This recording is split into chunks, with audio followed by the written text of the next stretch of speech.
మీ corporate pastor కలవర సతీష్ అయితే ప్రతి ఏరియాలో బ్రాంచ్లు ఓపెన్ చేస్తానంటున్నాడు. ఇప్పుడు నిజంగా పాస్టర్లు చాలామంది దాని వ్యతిరేకంగా మాట్లాడుతూ ఉన్నారు. మీ అభిప్రాయం ఏంటి? హైదరాబాదే నా దర్శనం, నేను ఇంకెక్కడా కూడా వాడబడదలుచుకోలేదు అని చెప్పి ఆ మీటింగ్ని ఆయన ఇగ్నోర్ చేశారంట. ఇది మీలాంటి వాళ్ళు ఒక పాస్టర్ గారు నాకు చెప్పినటువంటి విషయం. మరి ఆ రోజు దర్శనాన్ని మరి దేవుడు ఎలా వెనక్కి తీసుకున్నాడో ఇప్పుడు 40 చోట్ల సంఘాలు కట్టాలని ఎందుకు అనుకుంటున్నాడు? 40 అనేది ఏంటి ఆయనకి? ఇప్పుడు మరి సతీష్ క్రైస్తవం ప్రకారం స్వర్గానికి పోతాడు, నరకానికి పోతాడా? క్రైస్తవం ప్రకారం ఏం చెప్పాలి మీకు? ఇప్పుడు నేను బైబిల్ ప్రకారంగా బైబిల్ ఏం చెప్తుందో చెప్పండి. ఇప్పుడు హిందుత్వం ప్రకారం ఎవరు చేసుకున్నటువంటి కర్మల యొక్క ఫలితాలే, పాప పుణ్యాలే వాళ్ళ వెంట వస్తాయి అంతే. ఇది హిందుత్వం చెప్తుంది. అది హిందుత్వం, బైబిల్ కూడా అదే చెప్తుంది. బైబిల్ కూడా అదే చెప్తుందా? కొరింథీ పౌలు ఏమంటాడు? కొరింథీ అప్పుడు అసలు మీరు మత మార్పిడి చేయాల్సిన అవసరమే లేదు కదా. వాళ్ళ దేవుళ్ళ ఫోటోల మధ్యలో యేసుక్రీస్తు ఫోటో కూడా ఒకటి ఉండేది. అది హిందువుల ఇళ్లలో. హిందువుల ఇళ్లలో. అవును, అది హిందువుల్లో ఉన్న మంచితనం. అంటే అలాంటి సహనం, మంచితనం ఉన్న హిందువుల్లో కూడా ఈరోజు అసహనం వచ్చేసింది. కారణం ఎవరు? అవేర్నెస్ వచ్చింది. ఖచ్చితంగా. అవేర్నెస్ యొక్క రిజల్ట్ ఏమనుకుంటున్నారు మీరు? ఆ అవేర్నెస్ వల్ల వచ్చే రిజల్ట్ ఏమని మీరు అనుకుంటున్నారు? రిజల్ట్ ఏంటంటే వాళ్ళు ఏం పెట్టినా కూడా ఈరోజు తినొద్దు, ఎందుకంటే ఈరోజు శివరాత్రి కాబట్టి. ఉపవాసం చేయమన్నారు. శివరాత్రికి క్రైస్తవులు ఉపవాసం ఉంటారా? కాదా, ఉండకూడదా? ఏకాదశి రోజున అందరూ నేను ఉపవాసం ఉంటానండి. మీరు ఉంటారా శివరాత్రి రోజు ఉపవాసం ఉంటారా? ఇప్పుడు మీరు క్రైస్తవుడు కాదంటారు, మీ పాస్టర్ కాదంటారు. చూడండి, మీరు ఏకాదశి ఉపవాసం చేస్తా అన్నారు కదా. ఏ తప్పు ఏంటంటున్నా నేను? ఏ రోజు అయితే ఏంటి?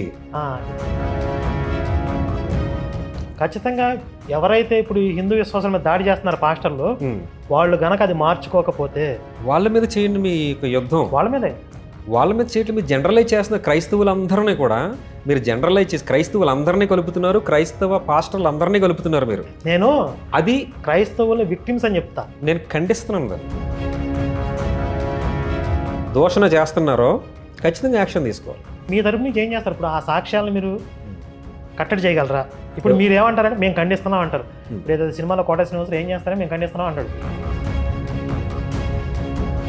ఫ్యూచర్లో ఎప్పుడైనా భారతదేశం మొక్కలైతే మతం పేరు మీదే జరిగింది. మన చరిత్రలో జరిగింది అది కాదా? మతం పేరుతో దేశం మొక్కలు అవ్వలేదా? ఇప్పుడు పాకిస్తాన్, బంగ్లాదేశ్ అక్కడ అందరూ హిందువులు ఉన్నారు. ఈ రోజు మనం ప్రపంచాన్ని ఏలగలిగే స్థాయికి వెళ్ళాం. సామర్థ్యం లేదంటారు. చెప్తానండి, మీ బైబిల్ ప్రకారంగా ఆరోహణ క్రమంలో జరిగింది.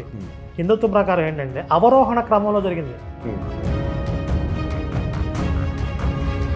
అంటే ఈయన కూడా ఏం చేస్తున్నాడు? తన మనిషిని ఏ విషయాల్లో అయితే అవేర్నెస్ పెరుగుతుందో ఆ విషయాల్లో తనతో సమానుడు అని చెప్పి. అంటే దాని అర్థం ఏంటి తెలుసా? ఆదాము దేవుడి స్థాయికి వెళ్ళాడు కదా, మీ దేవుడు ఆదాము స్థాయిలో ఉన్నాడు అర్థం. అర్జునుడికి చేసినటువంటి సమయం కానీ, అన్ని శ్లోకాల వివరణ కానీ, అంత సైకాలజీ కానీ, ఇక్కడ అంత టైం ఇచ్చి సమయం ఇచ్చి చెప్పినటువంటి శ్రీకృష్ణుడు అదే సమయం అంతే నాలెడ్జ్ అవతల వైపు ఎందుకు ఇవ్వలేదు? ఇస్తే పెద్ద పెద్ద కంపెనీల్లో సీఈఓలు వాళ్ళ స్టాఫ్ చెప్తున్నారు, మేనేజ్మెంట్ స్ట్రెస్ లెవెల్స్ వాళ్ళ మీద పడకుండా భగవద్గీతను ఫాలో అవ్వండి అని చెప్పి. అగ్రీడ్. అది మన భారతీయులు ఎక్కువ మంది సీఈఓలుగా వెళ్తున్నారు. అది మన భారతీయ ఘనత విధానం అని చెప్పొచ్చు. మీరు ఇక్కడ ప్రస్తావించినటువంటి పదం ప్రకారం వాళ్ళు గొర్రెలు, వాళ్ళు ఒకసారి తలదించారు అని అంటే వాళ్ళు మేసుకుంటూ పోతారు అందింది. అలాంటి వారి మీద మీరు యుద్ధం ప్రకటించడం ఎంతవరకు సబబు? నేను అనేది క్రైస్తవులు గొర్రెలే.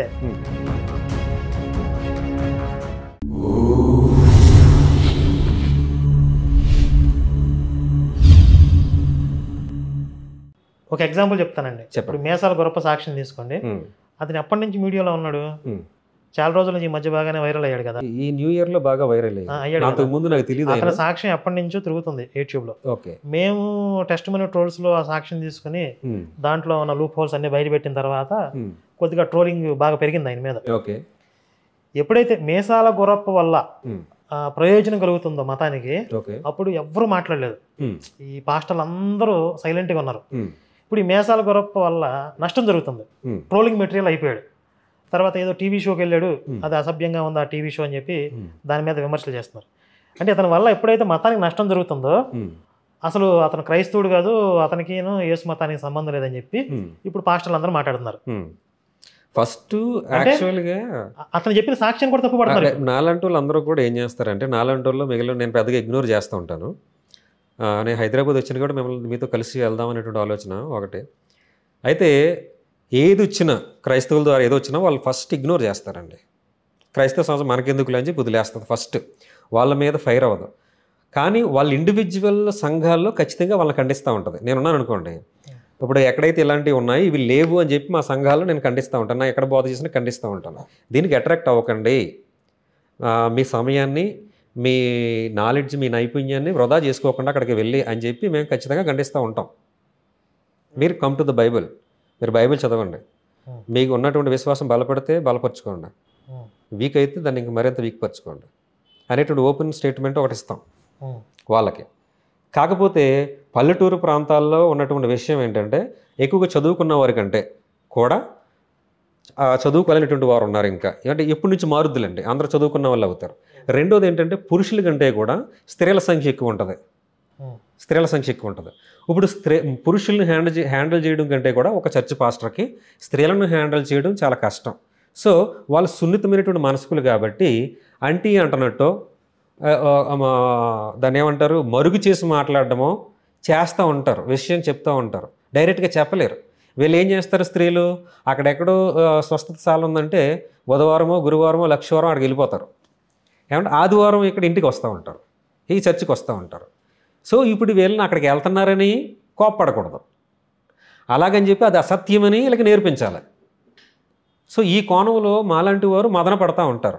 అంటే మాకున్న జ్ఞాన పరిధిలో మేము ప్రయత్నం చేస్తూ ఉంటాం. అది రాను రాను కొంతమంది ఈయన ఇంతే అని చెప్పి వదిలి వెళ్ళిపోయిన వాళ్ళు కూడా ఉంటారు. ఇంకా వాళ్ళు ఆదివారం ఆరాధనకు రారు, బుధవారం వెళ్తారు, వాళ్ళకి బుధవారం వెళ్తూ ఉంటారు, ఇంకా ఆదివారం ఇంకా వాళ్ళకి సెలవు, హాయ్. అంటే ఈ స్వస్థత సభల లక్ష్యం ఆ క్రైస్తవంలోనే ఉన్న ఇతర చర్చిల విశ్వాసుల్ని లాగటం కూడా అయ్యి ఉంటుంది కదా. అదొక పాయింట్. అంటే ఇది ప్రాంతీయతను బట్టి ఉంటుందండి. ఇప్పుడు అందరూ ఒక పెద్ద చర్చి వెళ్ళలేరు, అంత దూరం వెళ్ళలేరు ప్రతి ఆదివారం. కాకపోతే ఇందులో బెనిఫిట్ ఏంటంటే, స్కాన్ చేసి పంపించవచ్చు, కానుకలు పంపించవచ్చు, ఫోన్పేలు గూగుల్ పేలు చేయొచ్చు. ఆ వెసులుబాటు ఉంటుంది దానికి, ఆ లబ్ధి అయితే వాళ్ళు పొందుతూ ఉంటారు. కానీ ఇప్పుడు మీ కార్పొరేట్ పాస్టర్ కలవరి సతీష్ అయితే ప్రతి ఏరియాలో బ్రాంచ్లు ఓపెన్ చేస్తానంటున్నాడు. ఇప్పుడు నిజంగా పాస్టర్లు చాలామంది దాని మీద వ్యతిరేకంగా మాట్లాడుతూ ఉన్నారు. మీ అభిప్రాయం ఏంటి? ఆయన బ్రాంచ్లు పెట్టడం అంటే డిజిటల్ చర్చిలు ఓపెన్ చేస్తారు కదా. ఆయన డిజిటల్ చర్చిలు కాదండి, ఆయన లైవ్గానే వెళ్ళే ప్రయత్నం చేయమనండి. డిజిటల్ నేను సపోర్ట్ చేయను. ఎందుకని? ఎందుకు అనంటే, ఇప్పుడు ఎవరైనా సరే ఒక గురువు సాన్నిధ్యాన్ని కోరుకుంటారు, ఇప్పుడు కల్వరి టెంపుల్ అనేటువంటిది ప్రతి లైవ్ స్ట్రీమింగ్ ఇస్తున్నప్పుడు నేను మొబైల్లో కూడా చూస్తాను, నువ్వు ఓపెన్ చేయాల్సినంత అవసరం ఏముంది? ఒక ఎకరం పొలాన్ని నువ్వు ఎందుకు వేస్ట్ చేయాలి? అక్కడ ఇంకొక 4 కోట్లు ఎందుకు నువ్వు ఖర్చు పెట్టాలి అనవసరంగా, పొల్యూషన్ తప్పితే? ఆల్రెడీ మాధ్యమాలు ఉన్నాయి కదా, ఈ మాధ్యమాలు అవసరమైతే నువ్వు అక్కడ ఏ స్థలము కొనకుండా, స్థలాన్ని పంట పొలాలని నువ్వు వాడుకోకుండా, నాశనం చేయకుండా, అక్కడ ఎలాంటి ఎక్కువ ఇన్వెస్ట్మెంట్ చేయకుండా స్ట్రీమింగ్ ఇచ్చేస్తున్నావు కాబట్టి మేము ఇందులో చూస్తాం. నువ్వు మా డిజిటల్ చర్చిలు పెట్టాల్సిన అవసరం ఏముంది అక్కడ? దానికి నేను ఎప్పుడు వ్యతిరేకిస్తాను. ఆయన అనుకున్నంత ఈజీ ఏం కాదు ఆయన పెట్టడం. డిజిటల్ గుంటూరు సంగతి ఏంటో మీరు ఆల్రెడీ పోస్ట్ మార్టం చేశారు చాలా కాలం క్రితం. గుంటూరులో ఏం జరిగింది, వాళ్ళ మధ్య వీళ్ళ మధ్య అనేటువంటిది గుంటూరులో నాకు తెలిసి సక్సెస్ కాలేదు కదా. ఇప్పుడు నంబూరులో కూడా కూల్చేమని ఆర్డర్స్ వచ్చినాయి కోర్టు దగ్గర నుంచి. ఇప్పుడు కాకినాడలో పెట్టారు, కాకినాడలో కూడా అది కంట్రవర్షియల్గా ఉంది, ఆపేశారు దాన్ని. అంత ఈజీ ఏం కాదండి. మరి 40 చోట్ల పెట్టమని దేవుడు నాకు ఆర్డర్ వేసాడు, దానికోసం. అంటే నా సన్నిహితులు ఆయన దగ్గరికి ఎప్పుడు 2007లోనో 2009లోనో ఎప్పుడు వెళ్ళారట. నాలాగే సాదాసీదా ఇలా కూర్చుని ఏదో బైబిల్ చదువుకుంటున్నారట ఆయన. ఆయన అడిగారు, అయ్య గారు మీ వాక్యాలు చూస్తున్నాం టీవీలో, అప్పుడే పాపులర్ అవుతున్నాడు ఆయన. సో మా ప్రాంతానికి వచ్చి వాక్యం చెప్పండి అని చెప్పి ముమ్మడివరం ప్రాంతం నుంచి ముమ్మడివరం పాస్టర్స్ అసోసియేషన్స్ హైదరాబాద్ వచ్చి ఆయన అడిగితే ఆయన అన్నారట, నేను హైదరాబాదే నా దర్శనం, హైదరాబాదే నా దర్శనం, నేను ఇంకెక్కడ కూడా వాడబడదలుచుకోలేదు అని చెప్పి ఆ మీటింగ్ని ఆయన ఇగ్నోర్ చేశారంట. ఇది మీలాంటి వాళ్ళు ఒక పాస్టర్ గారు నాకు చెప్పినటువంటి విషయం. మరి ఆ రోజు దర్శనాన్ని మరి దేవుడు ఎలా వెనక్కి తీసుకున్నాడో ఇప్పుడు 40 చోట్ల సంఘాలు కట్టాలని ఎందుకు అనుకుంటున్నాడు? 40 అనేది ఏంటి ఆయనకి? బైబిల్లో ఒక ప్రమాణం అది. మోషే 40 రోజులు ఉపవాసం చేశాడని, యేసుక్రీస్తు ప్రభు 40 రోజులు ఉపవాసం చేశారని, 40 సంవత్సరాలు ఇశ్రాయేలీల అరణ్యంలో తిరిగారని చెప్పి ఇలా 40కి ఏముంది అని అంటే ఒక గుర్తింపు ఉంది బైబిల్లో. అలాగని చెప్పి ఇప్పుడు 40 చేద్దాం అంటున్నాడు ఆయన. నేను వినలేదు అది చెప్పాడు. అయితే మీరు చెప్పారు, మీ దాన్ని బట్టి నేను మాట్లాడతాను. చోట్ల చర్చిలు పెట్టాలని ఆర్డర్, దానికి మీ ఇంట్లో ఉన్న బంగారం అంతా కూడా తీసుకొచ్చేయండి అంటున్నాడు. ఆ వీడియో కూడా ప్లే చేసింది. బంగారం తీసుకొచ్చామన్నాడా? ఇంట్లో ఉన్న నగలు ఏవి కూడా మీరు ఇంట్లో పెట్టుకుని చచ్చిపోతారని చెప్పాడు. అయితే నేను చేయాలి ఒక వీడియో దీని మీద. అంటే ఇశ్రాయేలీలు ఎక్కడ ఆక్రమణకి వెళ్తే అక్కడ దొరికిన బంగారం ఏదో ఒకటి దాచుకున్నాడు, వెండి ఏదో దాచుకున్నాడు అని చెప్పి ఇశ్రాయేలీల మీద శాపం వచ్చిందని ఉంటది కదా. అది అది ఆజ్ఞాపూర్వకంగా అది శాపం కాబట్టి శాపం వస్తుందని చెప్పాడు. అది చెప్పి ఇలా బంగారం కానీ వెండి కానీ మీ ఇంట్లో దాచుకుంటే మీరు అయిపోతారు, కాబట్టి దేవుడి శాపకి ఇచ్చేసేయండి మొత్తం జ్యువెలరీ అంతా అని చెప్తున్నాడు. ఓకే, దేవుడికి ఇచ్చేయమంటున్నాడా? దేవుడి దగ్గరికి వస్తే పరిశుద్ధం అవుతుంది అంటారా?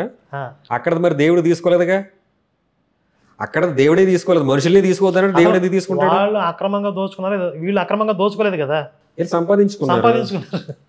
బ్రదర్ వందనాలు, మీరంటే గౌరవం. ఎందుకు అని అంటే మాకంటే కూడా మీ దగ్గర ఎక్కువ ఫాలోయింగ్ ఉంది, కాబట్టి ఇలాంటి అబద్ధ విధానంలో బోధించకండి. అవి కష్టపడి వాళ్ళు సమయం వెచ్చించి తినకో సంపాదించుకున్నటువంటి సెక్యూరిటీగా ఉంచుకున్నటువంటి విషయాల్ని మీరు తెచ్చిచ్చేయమంటున్నారు. చాలామంది నమ్మి మీ మీద నమ్మకం ఉన్న వాళ్ళు మీకు సమర్పించేసుకునే అవకాశం ఉంది. దయచేసి దాన్ని వెనక్కి తీసుకోండి. మీరు 40 చోట్ల పెట్టక్కర్లేదు. అవసరమైతే భారతదేశంలో అలాగనే మన తెలుగు రాష్ట్రాల్లో చాలామంది పాస్టర్లు ఉన్నారు, వాళ్ళు వాడుకోండి. మీరు ఆయన ఇవ్వగలిగితే. మీరు పాస్టర్ల దగ్గర కూడా దోచుకుంటున్నారని విన్నాను. మీరు పాస్టర్ల దగ్గర కూడా దోచుకుంటున్నారు కాబట్టి, విశ్వాసుల దగ్గర కూడా దోచుకుంటున్నారు కాబట్టి మీకు చెప్పే విన్నపం ఒకటే, మీరు 40 చోట్ల మీరు ఎక్కడా కూడా కట్టలేరు. ఇది నా ప్రాఫెసీ. దేవుడు చెప్పాడు, కల్వరి టెంపుల్ అనే ఆయన 40 చోట్ల ఆయన సంఘాలు కట్టలేడు అని చెప్పారు. అది నా ప్రాఫెసీ. దేవుడు నాకు కనిపించి చెప్పాడు. మీరేం ఫీల్ అవ్వకండి, మీరు ఎక్కడ కట్టలేరు. ప్రాఫెసీగా చెప్తున్నారా, వార్నింగ్ లాగా చెప్తున్నారా? ఇది వార్నింగ్ కూడా. ఆయనకు అర్థమైంది ఆల్రెడీ. అవునా? అరే నేను వార్నింగ్ ఇచ్చాను, ప్రాఫెసీ చెప్పాను, ఆయనకు అర్థమైంది. అదే అలాగే ఉంది మీ వాయిస్. ఇప్పుడు బైబిల్లో ఎవడైతే ప్రవక్త కానీ కలలు గనువాడు కానీ నేను చెప్పకపోయినా నా పేరు మీద ఒక ప్రవచనం చెప్తే అది జరగకపోతే అది దొంగ అని చెప్పాడు కదా. ఇప్పుడు 40 చోట్ల కట్టమని చెప్పి నాకు వేసి చెప్పాడని చెప్తున్నాడు, అది జరగదని మీరు చెప్తున్నారు. ఖచ్చితంగా. అంటే ఇప్పుడు బైబిల్ ప్రకారంగా కలవరి సతీష్ దొంగే కదా. కలవరి సతీష్ బైబిల్ ప్రకారంగా దొంగే కదా. ఎవరైతే సమాజ హితానికి కానీ వారి దగ్గర వచ్చినటువంటి వారికి హితానికి కానీ, ఓకేనా, వారి దగ్గరికి వచ్చినటువంటి వారికి బైబిల్లో ఆయా చోట్ల చెప్పబడినటువంటి విషయాలని చెప్పి ప్రలోభ పెట్టి డబ్బు సంపాదించిన ప్రతి ఒక్కడు కూడా దొంగ. అది నేనన్నమాట కాదు, బైబిల్ అన్నమాట. అనేక సందర్భాల్లో యెహెజ్కేలు గ్రంథంలో ఒక మాట ఉంటుంది, 13వ అధ్యాయం అనుకుంటా, నక్క అంటాడు, వాళ్ళని నక్క అంటాడు. సో ఒక రకంగా నక్క అవుతాడు అతను. ఓకే, ఇప్పుడు మరి సతీష్ క్రైస్తవం ప్రకారం స్వర్గానికి పోతాడు, నరకానికి పోతాడా? క్రైస్తవం ప్రకారమే. ఏం చెప్పాలి మీకు ఇప్పుడు నేను? బైబిల్ ప్రకారంగా బైబిల్ ఏం చెప్తుందో చెప్పండి. నేను అక్కడ ఏం జరుగుద్దో సంగతి నాకే తెలియదు, నా గురించి నాకే తెలియదు. ఇప్పుడు అక్కడ ఏం జరుగుద్దో, అక్కడ స్వర్గానికి వెళ్ళిన తర్వాత, నేను చనిపోయిన తర్వాత అక్కడ ఎలా ఉంటుందో న్యాయ తీర్పు నేను చెప్పగలను, కానీ అక్కడ ఎవరెవరు ఎక్కడికి వెళ్తారని నేను ఎట్లా చెప్తానండి? ఇప్పుడు సతీష్ అనే పేరు తీసేయండి పోనీ, బైబిల్ని వాడుకుని క్రైస్తవాన్ని వాడుకుని జనాలను దోచుకుంటున్నాడు అనుకుందాం. ఒక వ్యక్తి, ఒక ఎక్స్పర్సన్. అవును, వాడు క్రైస్తవం ప్రకారంగా అంటే యేసుని నమ్ముకున్నాడు కాబట్టి జనాలను దోచుకున్నా కూడా క్రైస్తవుడే కాబట్టి స్వర్గానికి పోతాడా? వెళ్ళడు. దొంగ ఎవడో కూడా స్వర్గానికి వెళ్ళడు. నేను అడిగేది అది. ఆడు క్రైస్తవుడు అయినప్పటికీ క్రైస్తవుడు ఎందుకు అవుతాడు? క్రైస్తవుడు అని ట్యాగ్ వేసుకున్నాడు అంతే. అంటే యేసుని నమ్ముతున్నాను మనస్ఫూర్తిగా, ఆయన నా రక్షకుడు, బాప్తిసం పొందాడు. అవునండి, ఆ ట్యాగ్ వేసుకుని బాప్తిసం పొందినంత ప్రతి ఒక్కడు వెళ్తాడా?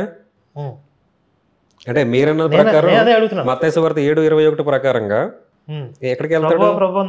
పిలిచి ప్రతివాడు ప్రవేశించడు. ఎవడి వీడు? ఆయన నామాన్ని జపించిన వాడు, ఆయన నామం ద్వారా దెయ్యాలను వెళ్ళగొట్టినటువంటి వాడు, ఆయన ద్వారా అద్భుత కార్యాలు చేసినటువంటి వాడే. పెద్ద సేవే. అంటే అంతిమంగా మీరు కర్మ సిద్ధాంతం చెప్తున్నారు. మళ్ళీ దొంగ వెళ్ళడం అంటే దోచుకునేవాడు వెళ్ళడు. ఇప్పుడు హిందుత్వం ప్రకారం ఎవడు చేసుకున్నటువంటి కర్మల యొక్క ఫలితాలే పాప పుణ్యాలే వాళ్ళ వెంట వస్తాయి అంతే. ఇది హిందుత్వం చెప్తుంది. అది హిందుత్వం, బైబిల్ కూడా అదే చెప్తుంది. బైబిల్ కూడా అదే చెప్తుందా? కొరింది పౌలు ఏమంటాడు, కొరింది అసలు మీరు మత మార్పిడి చేయాల్సిన అవసరం లేదు కదా. ఎవరు ఇప్పుడు ఏ మతంలో ఉన్నా మీరు చేసుకునే పాప పుణ్యాలే మీ వెంట వస్తాయి. ఇప్పుడు ఎక్కడ ఆ విషయానికి వస్తే, మత మార్పిడి అనే విషయానికి వస్తే, మత మార్పిడి అనే దానికి నేను పూర్తి విరుద్ధం అండి. అంటే యేసుని నమ్ముకోవాల్సిన అవసరం లేదా నేననేది? క్రైస్తవులు మతం మారుస్తున్నారనే దానికి నేను విరుద్ధం. మనసు మార్పిడి అంటారా? మనసు మార్పిడా? మనిషి జీవితాన్ని ఉన్నత వైపు నడిపించడానికి ఏమైనా ప్రయత్నం చేస్తున్నారని నేను అంటాను. దానికి ఏదో ఒక ఐడియల్ ఉండాలి. కాబట్టి పరిశుద్ధ గ్రంథం మాకు జీసస్ అని చెప్పింది. ఒక చిహ్నం ఉండాలి కదా. దానికి ఒక పరిశుద్ధ గ్రంథంలో క్రోడీకరిస్తే మాకు జీసస్ కనిపించారు. ఆయన మార్గాన్ని మేము ఫాలో అవుతాం. కరెక్ట్, మీరు చెప్పింది నాకు అర్థమైంది. ఇప్పుడు కొంచెం తప్పుడు మార్గంలో ఉన్నవాళ్ళు, లేకపోతే ఏదైనా వ్యసనానికి లోనటువంటి వ్యక్తుల్ని మంచి మార్గంలో తీసుకొస్తున్నాం అని అంటున్నారు. ఇలా మంచి మార్గంలోకి తీసుకురావడానికి కొన్ని స్వచ్ఛంద సంస్థలు కూడా పనిచేస్తున్నాయి. వాళ్ళు కూడా సక్సెస్ అవుతున్నారు. కొంతమందిని వ్యసనాల నుంచి బయటికి తీసుకొస్తున్నారు. ఎంత విరివిగా లేదు. అట్లా వస్తే మీకు క్రైస్తవం చెడిపోయిన వాళ్ళు కూడా ఉన్నారు. క్రైస్తవం వల్ల చెడిపోయిన వాళ్ళు కూడా ఉన్నారు. అది చర్చ. క్రైస్తవ్యం వల్ల చెడిపోయిన వాళ్ళు ఉండొచ్చు, కావాలని చెడిపోయిన వాళ్ళు ఉంటారు.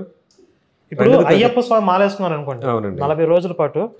అంటే వ్యసనాల్లో మునిగి తేలే వాళ్ళు కూడా ఆ వ్యసనాలకు దూరంగా 40 రోజులు ఉంటున్నారు.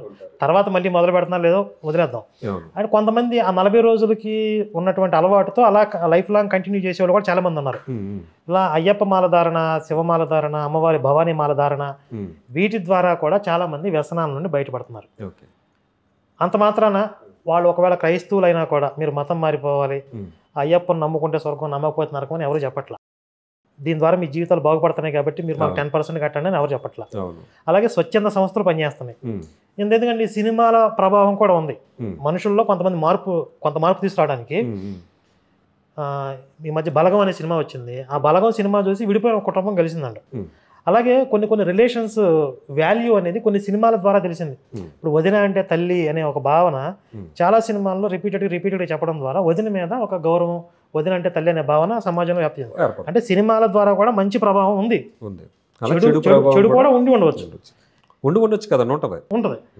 మరి ఇప్పుడు సినిమాల వల్ల ప్రభావం ఉంది, మాలధారణ వల్ల ప్రభావం ఉంది, స్వచ్ఛంద సంస్థలు పనిచేస్తున్నాయి.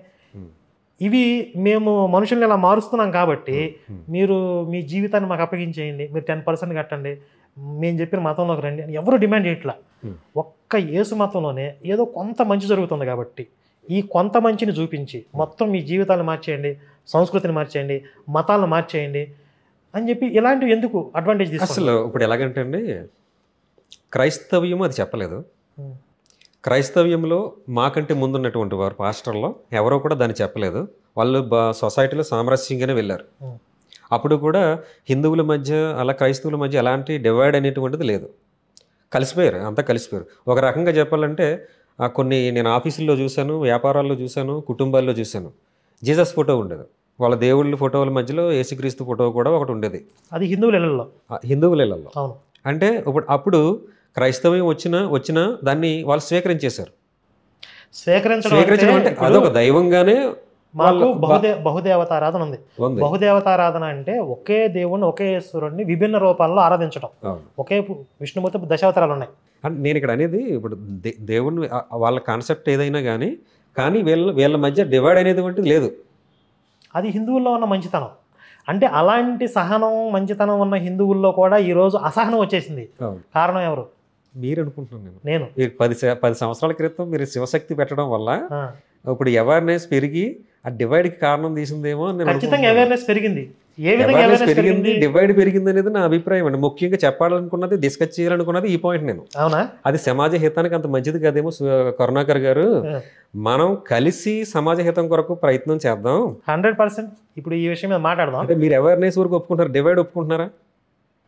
దేనికి డివైడ్? శివశక్తి ద్వారా నేను ఇచ్చినటువంటి ప్రసంగాలు, నేను చేసిన పోస్ట్ మార్టం ద్వారా అండి క్రైస్తవులకి హిందువులకి మధ్య డివైడ్ పెరిగింది, ఎంతో కొంత పెరిగింది అనేది మీరు ఒప్పుకుంటారా? ఇప్పుడు అది డివైడ్ అని అనను.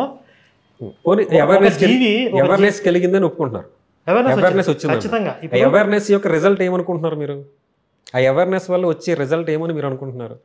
రిజల్ట్ ఏంటంటే ఏదైనా సరే ఒక జాతి ప్రతిఘటన లేని జాతి అంతరించిపోద్ది. హిందుత్వం మీద కొన్ని తరాల నుండి వందల సంవత్సరాల నుండి నిరాటంకంగా దాడి జరుగుతూ ఉంది. క్రైస్తవ మతం దాడి చేస్తూ ఉంది.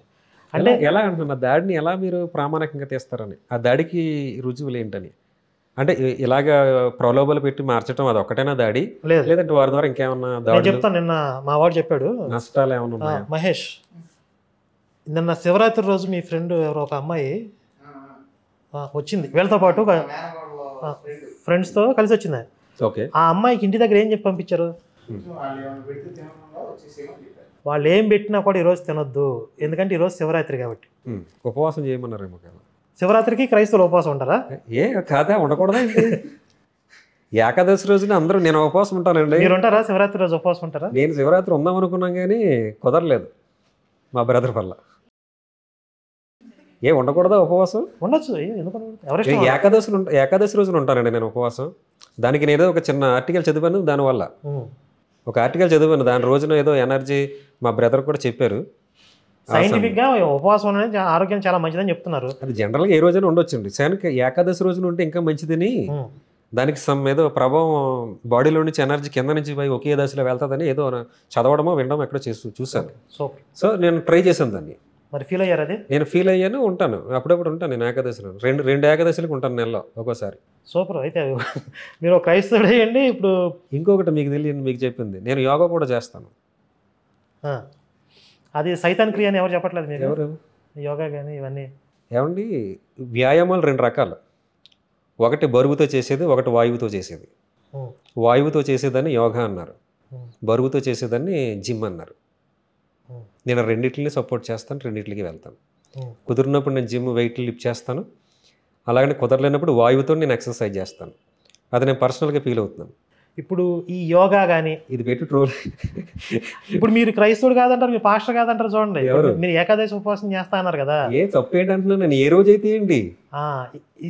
ఇది ఈ వీడియో రిలీజ్ అయిన తర్వాత మీ క్రైస్తవులు కామెంట్స్ చూసుకోండి. మీ క్రైస్తవులు ఎంత ప్రేమామయులు, ఎంత దయామూర్తులు మీకు అర్థమైంది. జస్ట్ అది ఆరోగ్యానికి మంచిది కాబట్టి హిందుత్వం చెప్పినా సరే నా ఆరోగ్యానికి మంచిది కాబట్టి నేను ఫాలో అవుతున్నాను అన్నారు కదా. మిమ్మల్ని సైతాన్ అని చెప్పి మీ క్రైస్తవులు తిడతారు. సోదరులారా, మీకు అందరికీ ప్రభు అయిన యేసుక్రీస్తులో వందనాలు. రోజులన్నీ మీరు నమ్మిన దేవుడు, నేను నమ్మిన దేవుడు సృష్టించాడు. అందులో దశలు ఏకాదశులు అంటున్నారు. ఒక్కోసారి అమావాస్యకి నీరు ఎక్కువ సముద్రంలో పొంగుద్ది, అలాగనే పౌర్ణమికి కూడా నీరు ఎక్కువ పొంగుద్ది. దానికి కారణాలు మనకు తెలియవు, ఆ కారణాలు నేను తెలుసుకుంటాను. సో అలాగనే ఏకాదశి రోజున ఏం జరుగుద్దో నేను ఒక ఆర్టికల్ చదివాను, సైంటిఫిక్గా నేను దాన్ని ఫీల్ అయ్యాను. సో నేను దాన్ని కొనసాగిస్తున్నాను. అది ఆ దశలు దిశలు అన్నీ కూడా మీరు నమ్మిన దేవుడు సృష్టించాడు అనుకుంటే, నేను నమ్మిన దేవుడు సృష్టించాడని మీరు అనుకుంటే, ఆ రోజున మీరు కూడా ఉపవాసం ఉండండి మీ దేవుడి ప్రకారంగా. ఆ డిఫరెన్స్ కనుక మీకు తెలియకపోతే ఆ రోజు మానేయండి, నన్ను ఖచ్చితంగా ట్రోల్ చేయండి, అనుకోకుండా ఫేమస్ చేయండి. ఇప్పుడు మీకులాగా హిందుత్వంలో మంచి ఉన్నా కూడా మేము స్వీకరిస్తాము. అలాగే హిందువులను మతం మార్చవలసినంత అవసరం లేదు, హిందుత్వం మీద మేము దాడి చేయం, అంటే వాళ్ళ ఆరాధన పద్ధతులు కించిపరచం అనే స్వభావం పాస్టర్లందరికీ క్రైస్తవులందరికీ ఉంటే అసలు మా శివశక్తి పెట్టాల్సిన అవసరం లేదు. ఇప్పటికీ క్రైస్తవంలో ఆ మార్పు వస్తే మా శివశక్తి ఆటోమేటిక్గా మాయమైపోద్ది. అంటే క్రైస్తవుల్లో ఆ ధోరణిలో ఉన్న వాళ్ళు చాలామంది ఉన్నారు. చాలామంది అంటే మెజారిటీ బ్రెయిన్ వాష్కి గురి కాబడినటువంటి క్రైస్తవులు హిందుత్వం మీద ద్వేషాన్ని కలిగి ఉన్నారు. బ్రెయిన్ వాష్ అయినటువంటి వారు ఖచ్చితంగా ఏదో ఒక రోజు బౌన్స్ బ్యాక్ అవుతారు, దానికి నేను గ్యారంటీ. మీకు ఒక్క నిమిషం అండి, నేను ఇప్పుడు చర్చిల్లో ఇప్పుడు షాలేంరాజు బోధించేవి కూడా నేను చూపించాను, మళ్ళీ ఇంకొకసారి చూపించండి. అంటే ఒక షాలేంరాజు అనే కదా చాలామంది. నేను అంతగా ప్రేమించి ఆరాధించిన దేవత, నేను అమ్మవారు అని ఆరాధించిన దేవత నా పాపములు ప్రాయశ్చిత్తము కొరకు ఏం చేసింది అన్న స్టోరీ చదివా. ఏమీ లేదు. ఆమె భర్త వీడు పాపాలు చేస్తాడంట, అమ్మవారు వీడిని రక్షించడానికి ఆవిడ చచ్చిపోవాలంట. ఆవిడ అట్లా చచ్చిపోలేదు కాబట్టి ఆవిడ దేవత కదా అంటున్నాడు. ఆయన చేసిన పుణ్యకార్యం ఏంటో అని చూశా. ఆయన భర్త శివుడు. త్రిమూర్తులు, నేను ఆరాధించినటువంటి త్రిమూర్తులు ముగ్గురు వారి జీవితాలు చదివా. నా పాపముల ప్రాయశ్చిత్తార్థమై వారు చేసినటువంటి బలియాగం ఏంటి? వేదంలో చెప్పాడు, రక్తం చెందించకుండా పాప క్షమాపణ కలగదని. మరి పాప పరిహారార్థమై 6 జంతువులు అర్పించాను. అలాగన నా పాపముల కొరకు ప్రాయశ్చిత్తార్థమై యజ్ఞమై, ఇక నీవు పాపము చేయవద్దు, నీ పాపముల కొరకు ఇదిగో బలియాగం అయ్యాను, ఇక నుంచి నీవు పవిత్రుడుగా బ్రతుకు, నా యందు విశ్వాసం ఉంచి పాపాలు కడిగి వేసుకున్న వారు, నేను ఎంతసేపు మొక్కినటువంటి నా హైందవ క్రమంలో ఎవరైనా ఉన్నారా అని వెతికితే పురాణాల్లో చెప్పబడిన దేవీ దేవతలు ఎవ్వరు కూడా నా పాపముల కొరకు ఒక్కరు కూడా బలి కాలేదు. ఒక సవాల్ విసురుతున్నాడు దేవుడు. మొక్కుతున్నావు కదా, పిచ్చిగా ఆరాధిస్తున్నావు కదా. ఎవరిని చెప్తున్నాడు? హిందువుల్ని. నువ్వు మొక్కుతున్నావు కదా, పిచ్చిగా ఆరాధిస్తున్నావు కదా అని చెప్పి మీ దేవుడు మా హిందువులకు ఒక సవాల్ విసురుతున్నాడంట. ఇది చెప్తున్నాడు. దాంతో పాటు వాళ్ళ చరిత్రను చదవమని చెప్తున్నాడు. నేను చేసినట్టు నీ పాప భారం మోసిన వాడు, ఒక దేవుడు అనబడిన వాడు కానీ దేవత అనబడినది కానీ ఎవరైనా ఉంటే పోయి మొక్కుకోపో, నీకు నేను అక్కర్లేదు ఆయనే చెప్తున్నాడు. నీ పాపాన్ని మోసిన వారు, నీ కొరకు బలి తిరిగి లేచిన వారు నీకు అన్నాడా మీ యేసు అలాగా బైబిల్లో? ఏంటండి ఇలా అన్నాడా? ఏమని? నువ్వు మొక్కుతున్నావు కదా, మొక్కుకోండి, నాకులాగా ఇట్లా శవమై వేలాడిన వాడు ఎవడన్నా నువ్వు మొక్కే దేవుళ్ళలో ఉన్నాడా, అలా ఉంటే మొక్కుకో అని యేసు అన్నాడా? ఎలాగంటే దీన్ని మనం ఆయన భావన చెప్పుకొస్తున్నారు. అంటే డైరెక్ట్ ఎలాంటి డైలాగ్స్ ఉండవు, ఆయన చెప్పిన డైలాగ్స్ ఉండవు. ఇది ఉందంటారు బైబిల్లో. బైబిల్ చెప్పేది ఎప్పుడు కూడా ఏంటంటే తన రూపాన్ని, ఎవరు యెహోవా దేవుడు చెప్పిన, తర్వాత యేసుక్రీస్తు సువార్తలో చెప్పిన తన రూపాన్ని విగ్రహారాధన చేయొద్దని, విగ్రహార రూపంలో పూజించకుండా చెప్పి అంటే సృష్టించి, నేను ఆల్రెడీ మాట్లాడేది ఉంది యూట్యూబ్లో చూడండి, మహాశయ మినిస్ట్రీస్లో. ఇది ఒక్కసారి ప్లే చేసేసి మనం విగ్రహారాధన గురించి మాట్లాడదాం. ఎందుకంటే ఈరోజు ప్రధానంగా పాస్టర్లు అందరూ మాట్లాడేది తక్కువ చేసి హేళనగా విగ్రహారాధన మాట్లాడతారు. దీని మీద నాకు అభ్యంతరం ఉంది, మాట్లాడదాం. అలాగే నిత్య జీవం ఇవ్వగలిగిన వారు ఒక్కళ్ళుంటే పోయి మొక్కుగా పో, కాగడ వేసి వెతికిన దొరకరు. ఇంకొక విచిత్రమైన విషయం నాకు అర్థమైంది. ఎవరైనా నన్ను అడిగితే నా దగ్గర మొత్తం ఎవిడెన్స్ ఉన్నాయి, చక్కగా కూర్చోబెట్టి మంచిగా బిర్యానీ తినిపించి మరీ చూపిస్తా. నేను మొక్కిన వారందరి జీవితాల్లో అరిషడ్ వర్గాలు పనిచేశాయి. కామ, క్రోధ, లోభ, మోహ, మదమాశ్చర్యములనే అరిషడ్ వర్గాలు వారితో కూడా పనిచేశాయి. హెడ్ ఆఫ్ ద డిపార్ట్మెంట్ అనుకున్న ముగ్గురిని, ఆ ముగ్గురు కూడా త్రిమూర్తులు ఒప్పుకున్నారు, మేము పాపము చేసిన వారమని. త్రిమూర్తులు పాపాత్మను ఒప్పుకున్నారంట. వారమని నేను మొక్కినోళ్ళు అరిషడ్ వర్గాలకు బానిసలు అయిపోయారు. మొక్కే నేను అరిషడ్ వర్గాలకు బానిసనయ్యాను. సన్యాసి రాసుకుంటే బూడిదరాలును, ఒక పాపి మరో పాపిని ఆశ్రయిస్తే పాపమే కలుగును, పుణ్యం ఎక్కడి నుంచి వచ్చును. కాబట్టి నాకు అర్థమైంది ఏంటంటే యేసు ప్రభు నాకే కాదు, నేను మొక్కిన వాళ్ళు కూడా అవసరమని అర్థమైంది. ఎందుకంటే ఇప్పుడు వీడి స్పీచ్లో హిందుత్వం గురించి మాట్లాడాల్సిన అవసరం లేదు, వాడు బైబిల్ చెప్పుకోవచ్చు. కానీ హిందువులను టార్గెట్ చేసి, అంటే అక్కడ చర్చికి వచ్చిన వాళ్ళు ఎప్పుడైనా సరే హిందుత్వ ఆచారాలకు మళ్ళీ అట్రాక్ట్ అవుతారేమో, లేదా కొత్తగా చర్చికి వచ్చిన వాళ్ళని పూర్తిగా హిందూ ద్వేషులుగా మార్చాలి. కాబట్టి వీడు బ్రెయిన్ వాష్కి సంబంధించిన మెసేజెస్ ఇవన్నీ కూడా. ఇది ఒక ఎగ్జాంపుల్, ప్రతి చర్చిలో ఇదే జరిగింది. ఇప్పుడు ఈ విధంగా బ్రెయిన్ వాష్కి గురి కాబడిన క్రైస్తవుల్లో హిందువుల మీద ప్రేమ, ఇప్పుడు మీరు చెప్పినట్లుగా హిందుత్వం అంటే గౌరవం, ఇవన్నీ ఎందుకుంటాయి చెప్పండి? ఇలాంటి స్పీచ్లు విని రెచ్చిపోతున్నటువంటి క్రైస్తవుల నుండి, పాస్టర్ల నుండి హిందుత్వాన్ని కాపాడుకోవడానికి శివశక్తి వచ్చింది. ఈ అవేర్నెస్ తీసుకొచ్చాం. అంటే ఇది ప్రమాదం, ఇది ప్రమాదకరమైన జంతువు, లేదా ఈ బాటిల్లో విషం ఉంది, అది తాగితే మీకు చెడు చేస్తుందని చెప్తున్నాం. కాబట్టి వాళ్ళు తాగడం మానేశారు. ఇది మీరు డివైడ్ చేశారు అనకూడదు, అవేర్నెస్ తీసుకొచ్చాం, అది విషం అని చెప్పాం అంతే. అది ఇప్పుడు మీరు అవేర్నెస్నే ఏం క్రియేట్ చేస్తుంది అనేటువంటిది. ఇప్పుడు యాక్చువల్గా మనం ఏంటండి, మన భారతదేశమే రకరకాల భాషలు కలిగిన వారు, రకరకాల కులాలు కలిగినటువంటి వారు, ఇప్పుడు రకరకాల విశ్వాసాలు కలిగినటువంటి భారతదేశం మంది. ఇప్పుడు మనం అవేర్నెస్ క్రియేట్ చేయాలి. కానీ అవేర్నెస్ అనేటువంటిది డివైడ్కి దారి చేయకూడదు. ఆ డివైడ్ ఎక్కువైపోతుంది. మన క్రైస్తవులకును హిందువులకు మధ్య డివైడ్ ఎక్కువైపోతుంది. ఇంకో 10 ఏళ్ల తర్వాత మీ శివశక్తి ద్వారా పూర్తి స్థాయి డివైడ్ అయిపోద్దని నా భయం.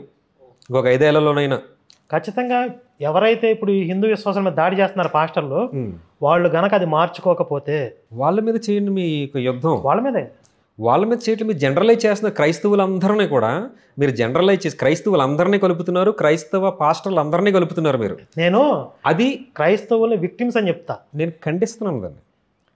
ఇప్పుడు మీరు అంటున్నారు కదా వారు బ్రెయిన్ వాష్ కాబడుతున్నారు అన్నారు కదా మీరు. ఆ బ్రెయిన్ వాష్ కాబడినటువంటి వారు కూడా ఉన్నారు అందులో మీ లెక్క ప్రకారం ఎక్కడ క్రైస్తవ్యంలో. ఇప్పుడు మీరు బ్రెయిన్ వాష్ చేయబడే వెళ్తున్నారు ఎక్కువ మంది అంటున్నారు మీరు. అక్కడికి వెళ్ళిన తర్వాత బ్రెయిన్ వాష్ చేస్తున్నారు, ముందు ప్రలోభ పెట్టి మత మార్పు చేస్తున్నారు, అక్కడికి వెళ్ళిన తర్వాత స్నానం పెడుతున్నారు, బ్రెయిన్ వాష్ చేసి. అస్సలు జరగదండి అది, అంత టైం లేదండి. విన్నారు కదండి, అది ఏదో ఆదివారం ఒక రోజు ఆయన ప్రకటిస్తున్నాడు, రికార్డ్ కాదు, ఒకటి కాదు. ఆయన ప్రసంగాలని అలాగే ఉండనివ్వండి, ఆయన ప్రసంగాలు సాలెం తీసేయండి, అందరి అలాగే ఉన్నాయి. అందరి అంటే ఇప్పుడు పాపులర్ అయినటువంటి ప్రతి ఒక్కరు అలాగే ఉన్నాయి అనుకుందాం. మీరు గ్రౌండ్ లెవెల్లో ఉన్నటువంటి వారిని కూడా మీరు వారితో జత చేస్తే ఎట్లా అంటాను నేను. ఇది గ్రౌండ్ లెవెల్లో ఉన్నాయి కూడా వినండి ఒకసారి. అయితే పాపులర్ కాదు, తెలియదు. ఆ విగ్రహాలకు పూజలు చేసేవాడిని. ఒకసారి విగ్రహాలకు ఏమన్నా పూజలు చేసి ఏమన్నా దొరకలేదనుకో, ఆ విగ్రహాన్ని తనేటోండి, తన్ని బయటకు వచ్చేటోండి. అన్ని ఎన్ని వరుసగా ఉంటాయో ఎవరు లేకుండా చేసి మొత్తం దాన్ని తెచ్చేది. ఏమంటది అది అది ఎందుకు రాదని అంటదా అనేది పాడలేదు. కాబట్టి దాని మీద విశ్వాసం లేదు, దేవుడి మీద విశ్వాసం లేదు. ఇంకోటి ఇది వినండి. అప్పుడు అరేకులిల్లు బాగలేదు, ఒక్కొక్క విగ్రహం అంతా మాకిస్తే మేము తీసుకెళ్ళి అందులో పెట్టేసి, ఈ సిటీలో దుర్గామాత అంటారు, అక్కడ మేము పెద్దావర అంటాం, పెద్దావెర అంటాం. అది సామాన్యమైనటువంటిది కాదు. ఒకవేళ దాన్ని పూజించకపోతే వాళ్ళని చంపేస్తుంది, బ్రతికించడానికి ఛాన్సే లేదు. అందరు దేవుళ్ళకి మొత్తం ఏదో చూసి చూడనట్టు ఇడిచి పెడతారు, కానీ ఒక్కొక్కరికే కొడితే బతి ముట్టిస్తే లేకపోతే తన పేరు మీద ఏదో బలి అర్పిస్తే విడిచిపెడతారు. కానీ ఇది అట్లాంటిది కాదు. కంప్లీట్గా ఇంట్లోకి తెచ్చుకొని ప్రతి వారానికి 2 సార్లు పూజ చేయాలి, వారానికి ఒకసారైనా లేకపోతే నెలకు ఒకసారైనా కోడిని అన్న కొయ్యాలి. ఇది దాని యొక్క శ్రద్ధ. ఇప్పుడు చర్చిల్లో చిన్న చిన్న సాక్ష్యాలు చెప్పే వీళ్ళు, లేకపోతే సువార్త ప్రచారం చేస్తున్నారు. ప్రతి విధవ విగ్రహారాధన గురించి మాట్లాడడం, హిందూ దేవీ దేవతల గురించి మాట్లాడడం. ఎవరు నేర్పించారు వాళ్ళకి? బైబిల్ కాకుండా. బైబిల్ కాదు నేర్పిస్తా వాళ్ళకి. చెప్పనా నేను ఎవరు నేర్పించారో? నేను బైబిల్ నేర్పించిందని చెప్పను, మీరు ఏకీభవించిన దాంతో. మరి క్రైస్తవుల్లోని జాతి ఎందుకు ఉందండి? ఈ శివశక్తికి కౌంటర్గా వస్తున్నటువంటి వీడియోలు ఇవే నాకు తెలిసి. అంటే ఈ 10 ఏళ్లలోనే ఇలా తయారయ్యారేమో అనుకుంటున్నాను. అసలు వీళ్ళకి శివశక్తి ఉందనే విషయం కూడా తెలియదు వీళ్ళకి. వీళ్ళు జనరల్గా చెప్పే సాక్ష్యాలు ఇవి. ఇప్పుడు మా కౌంటర్లు ఇవ్వాలనుకోండి, ఇప్పుడు మా కౌంటర్లు ఇస్తే ఏం చేయాలి? మేము మాట్లాడిన విషయం పాస్టరా, చర్చిల్లో సాక్ష్యాలు చెప్పేవాళ్ళు, పాస్టర్లు. చర్చిల్లో సాక్ష్యాలు కొంతమంది చెప్తున్నారు కదా, వాళ్ళని ప్రామాణికంగా తీసుకోకూడదు. ఎవరిని తీసుకోవాలండి? కొంతమంది ట్రైన్డ్ అండి పెయిడ్ ఆర్టిస్టులు ఉన్నారు అందులో. మీ క్రైస్తవులు ఎందుకు ఉన్నారంటున్నాను నేను. అలాంటి వాళ్ళు ప్రశ్నించండి మీరు. అలాంటి వ్యవస్థల మీదకి వెళ్ళి క్లియర్ కట్గా మీరు యుద్ధం చేయండి. ఇప్పుడు మొన్న తెనాలి పక్కన ఒలివేర్ అనే ఊర్లో ఒక దిక్కుమాలినాడు సాక్ష్యం చెప్తున్నాడు. వాడు పెద్ద మాంత్రికుడు అయ్యాడంట. వాడు పిలిస్తే అమ్మవారు, శివుడు అందరూ చేతులు కట్టి నిలబడ్డారంట వాడి ముందు. వాళ్ళని పిల్లల్ని చంపమని పంపించేవాడంట. ఒక పాస్టర్ ఇంటి మీద పంపిస్తే మాత్రం పారిపోయి వచ్చారంట, పాస్టర్ని ఏం చేయలేక. ఈడు పిలిస్తే శివుడు వచ్చాడా, అమ్మవారు, గణపతి వీళ్ళందరూ చేతులు కట్టి నిలబడ్డారా, వాళ్ళు దుష్టశక్తులు అని చెప్తున్నారు. కాళికా అమ్మవారు. వాడికి శివశక్తి ఉందనే విషయం కూడా తెలియకపోవచ్చు. వాడి సాక్ష్యం ఎప్పటి నుంచి చెప్పుకుంటూ తిరుగుతున్నాడు. వాడు చర్చ పెట్టుకున్నాడు. కొన్ని ఛానల్స్ ఉన్నాయండి మీ క్రిస్టియానిటీ, కొన్ని ఛానల్స్ కేవలం ఈ టెస్ట్ మనీస్, ఈ సాక్ష్యాల మీదే బ్రతికేస్తున్నాయి. ప్రతి అడ్డమైన ఇప్పుడు మీరేమంటున్నారు? శివశక్తి వచ్చిన తర్వాతే ఈ డివైడ్ అవుతాం పెరిగిందని అంటున్నారు. మీ వాళ్ళు ఇన్ని 100 సంవత్సరాలుగా ఈ దైవ దోషం చేయకపోతే శివశక్తి రావాల్సిన అవసరం ఏముంది అసలు? ఒకవేళ వచ్చింది అనుకుందాం, నిజంగా సమాజంలో సమస్య లేదు అసలు, సమస్య లేకపోయినా నేను శివశక్తి పెట్టాను అనుకుందాం, ఎవరైనా సపోర్ట్ చేస్తారా? ఇప్పుడు ఆ సమస్య వల్ల దాన్ని బాధ ఫేస్ చేసిన వాళ్ళు, ప్రత్యక్షంగా అనుభవం ఉన్న వాళ్ళే శివశక్తి సపోర్ట్ చేస్తారు తప్ప నిజంగా ఇప్పటికీ చాలా మంది సెక్యులర్స్కి ఎందుకులేండి ఇవన్నీ మతపరమైన గొడవలు అంటారు. సరే, మా సంగతి పీడి సుందరం, హిందువులు చాలా మంచివాళ్ళు అండి సహజంగా, మన వెధవలే వాళ్ళని పుల్లలు పెట్టి గెలికారు అనవసరంగా. ఫస్ట్ దేవుళ్ళ గురించి మాట్లాడడం స్టార్ట్ చేసింది ఈ చేతగాని వెధవలు, వీళ్ళ వల్ల ఈ రోజు క్రైస్తవానికి ఇన్ని తెప్పలు వచ్చినాయని పీడి సుందరం చెప్పాడు. ఆయనకేంటి అవసరం? ఇప్పుడు ఇన్ని సాక్ష్యాలు ఉన్నా కూడా మీరు శివశక్తి మీద తోసేద్దాం అనుకుంటారు ఏంది? నేనేమంటున్నానంటే, ఇప్పుడు పరమతం మీద ఉంటే గౌరవం ఉండాలి, లేదంటే కొంచెం ఇగ్నోర్ చేసి ఉండాలి. అసలు గౌరవం ఉండదండి సహజంగా, సహనం ఉండాలి. సహనం ఉండాలి, పరమత సహనం, దాని రెస్పెక్ట్ ఉండాలి, అండ్ టాలరెన్స్ ఉండాలి. టాలరెన్సే ఉండాలి. ఇది వాళ్ళు బైబిల్ పరంగా డైరెక్ట్గా హిందువుల్ని టార్గెట్ చేస్తున్నారా, అన్యుల్ని టార్గెట్ చేస్తున్నారా అనేది ఇక్కడ ఒక పదాన్ని మనం క్లారిఫై చేసుకోవాలి. అంటే బైబిల్లో అన్యులు అనేటువంటిది ఒక పదం వాడబడతాం. అన్యులు అంటే ఎవరైనా అన్యులే కదా. తప్పితే ఇలా హైందవుల్ని టార్గెట్ చేస్తున్నారా, నెంబర్ 1 భారతదేశంలో నా భారతీయ హైందవుల్ని టార్గెట్ చేస్తున్నారా, లేదు అంటే జనరల్ ఆస్పెక్ట్లో వారి యొక్క సిద్ధాంతాలకి వేరుగా ఉన్నటువంటి వారిని అడ్రస్ చేస్తున్నారా అనేటువంటిది పాయింట్. ఇంకొకటి ఏంటంటే డైరెక్ట్గా కొంతమంది మా దాంట్లో ఉన్నటువంటి అల్లరి మోక ఆలోచనలు కలిగినటువంటి వారు పేర్లు పెట్టి మరి, గ్రంథాల పేర్లు చెప్పి మరి వక్రీకరించటము, దూషించటము జరిగిన సందర్భాలు మేము చూసాం. వాటిని మేము ఖచ్చితంగా ఖండిస్తున్నాం. అంటే పరమత దూషణ ఉండకూడదు. మీరు కూడా ఒక దాంట్లో ఎక్కడో చెప్పారు, పరమత దూషణ ఉండకూడదు అని చెప్పి. పరమత దూషణ ఉండకూడదు, ఏ మత అసలు ప్రస్తావన రాకూడదు అక్కడ.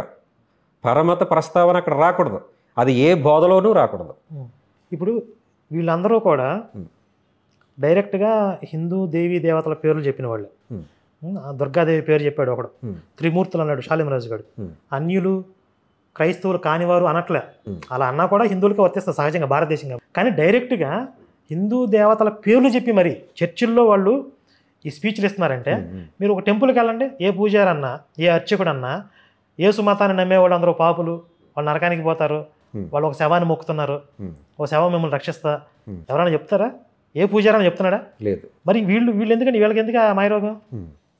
నేననేది ఏంటంటే ఇక్కడ మీరు అడిగిన ప్రశ్నకి సమాధానంగా అది మేము చేస్తున్నటువంటి తప్పు. అంటే నన్ను కూడా కలుపుకున్నాను ఇందులో, నేను చేయను. కానీ నేను చేస్తున్నటువంటి తప్పు క్రైస్తవులు చేస్తున్న తప్పు. మా క్రైస్తవులు, భారతీయ క్రైస్తవులు ఈ తప్పిదాలు చేస్తున్నారు కొంతమంది అదే పనిగా. అంటే ఈ శివశక్తి వచ్చిన తర్వాత ప్రతి ఒక్కడు బయలుదేరాడు. దేనికి? ఇది మొదలెట్టాడు. ఇది కూడా మీకు కౌంటర్గా ఇవ్వడానికి కానీ, డైరెక్ట్గా కానీ, ఇండైరెక్ట్గా కానీ కౌంటర్ ఇవ్వడానికి మొదలయ్యారు. సాక్ష్యాలను మీరు ప్రామాణికంగా చేసుకోకండి. కానీ ఈ కార్పొరేట్ పాస్టర్లు ఎవరైతే కావాలని చెప్పి దూషణ చేస్తున్నారో ఖచ్చితంగా యాక్షన్ తీసుకోవాలి. మీ తరపు నుంచి ఏం చేస్తారు? ఇప్పుడు ఆ సాక్ష్యాలను మీరు కట్టడి చేయగలరా?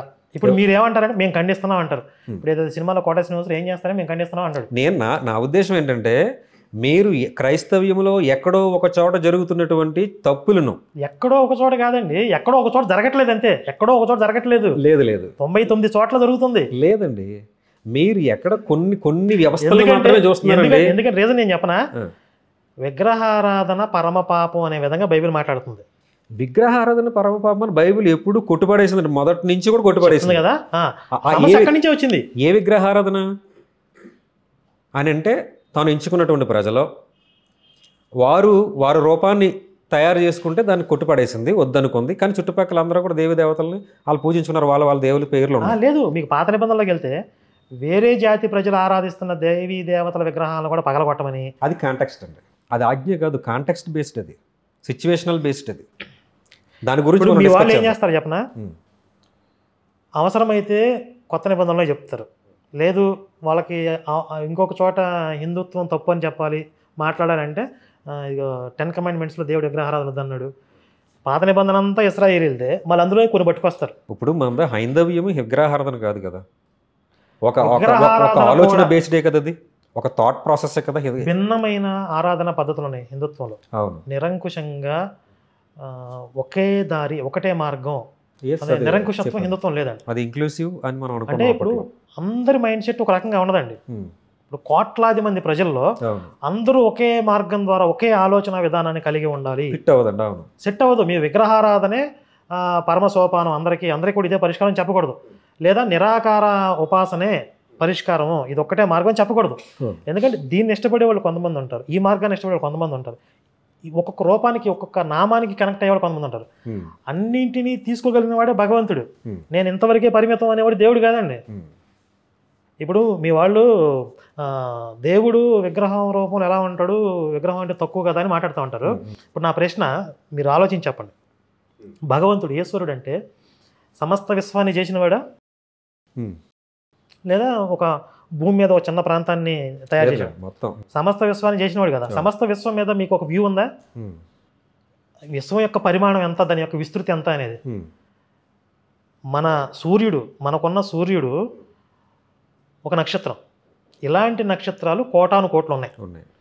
ఆ సూర్యుడిలో 13 లక్షల వంతు, అంటే మన భూమి కంటే 13 లక్షల రెట్లు సూర్యుడు పెద్దోడు.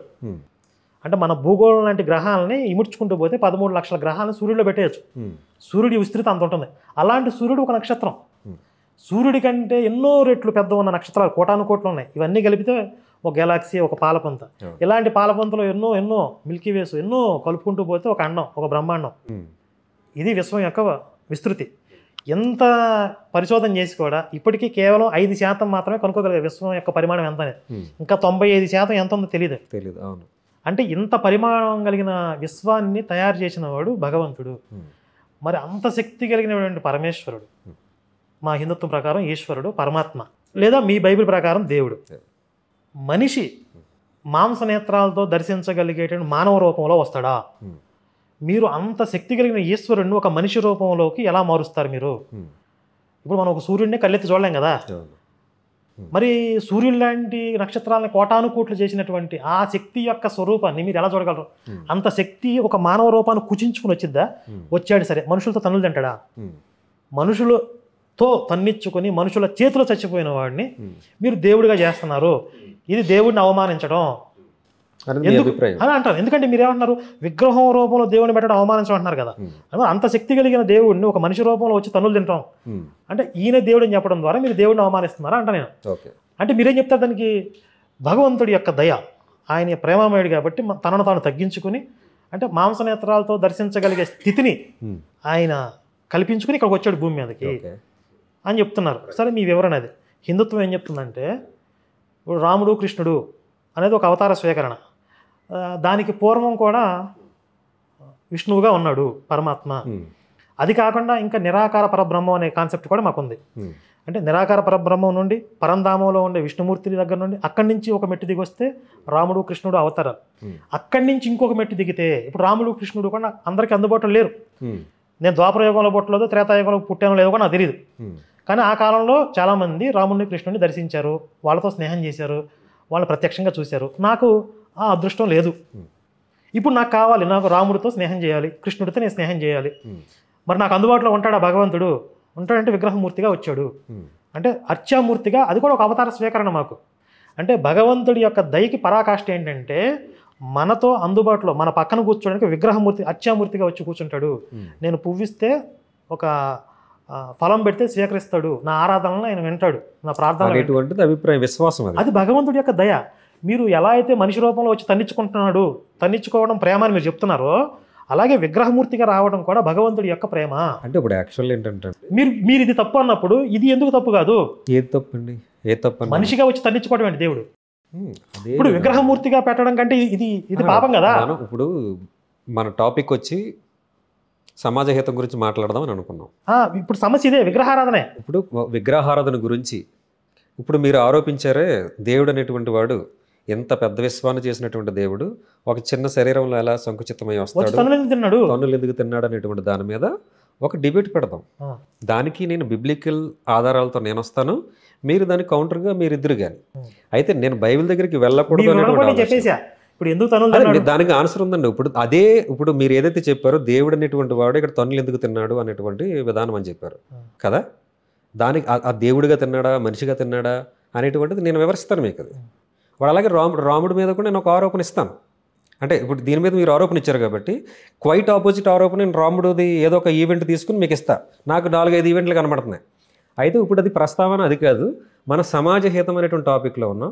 సమాజ హితానికి శివశక్తి కరుణాకర్ సుగ్గుణ అనేటువంటి ఆయన చేస్తున్నటువంటి విధానాలు, అంటే వీడియోలు, అపోజిషన్ ఏదైతే ఉందో దాని ద్వారా, అలాగనే క్రైస్తవులు దానికి కౌంటర్గా ఇస్తున్నటువంటి విషయాలు కానీ, లేదు అనంటే హైందవ ధర్మ ప్రకారం ఆ దేవుళ్ళని తిట్టడం ప్రకారం కానీ, లేదు అనంటే వారు దొంగ సాక్ష్యాలు ఇప్పించడం ద్వారా కానీ సమాజానికి ఎంత నష్టం జరుగుతుంది ఈయన ద్వారా వీళ్ళ ద్వారా.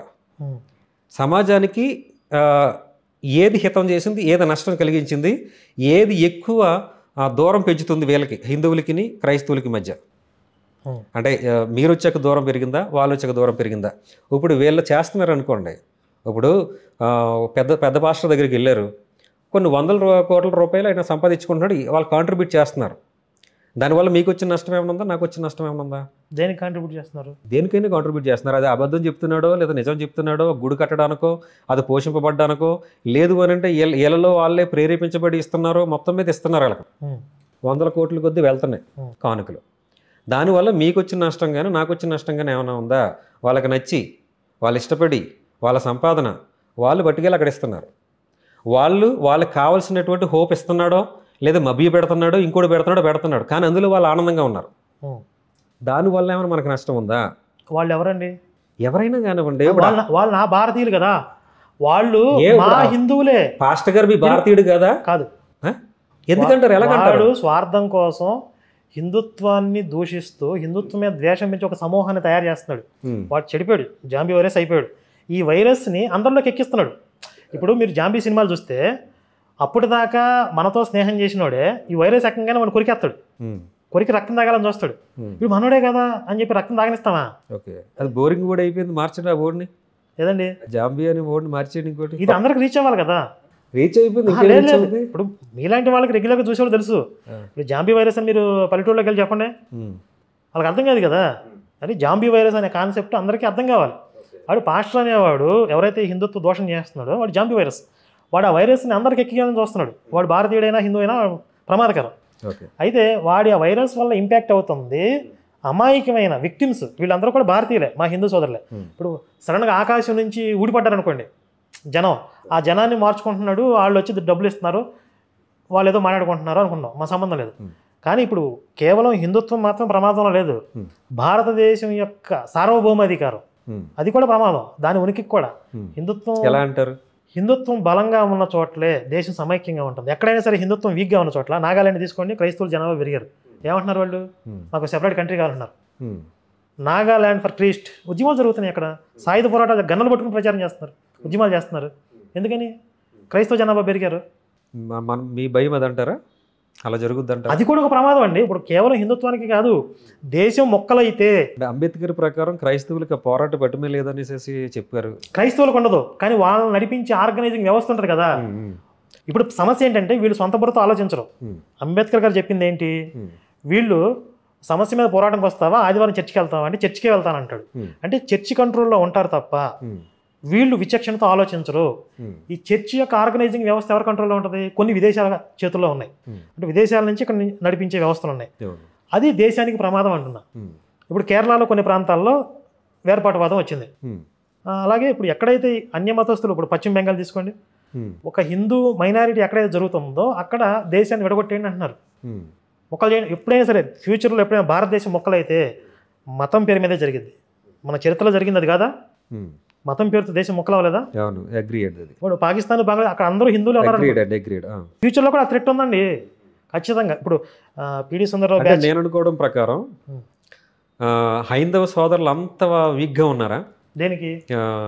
ఎవరో ఒకరు ప్రలోభ పెట్టి వెంటనే లాక్కెళ్ళిపోతే మొత్తం క్రైస్తవ అంటే వీళ్ళు ఎక్కువగా మెజారిటీలోకి వెళ్ళే అవకాశం ఏమైనా ఉందని మీరు భయపడుతున్నారా?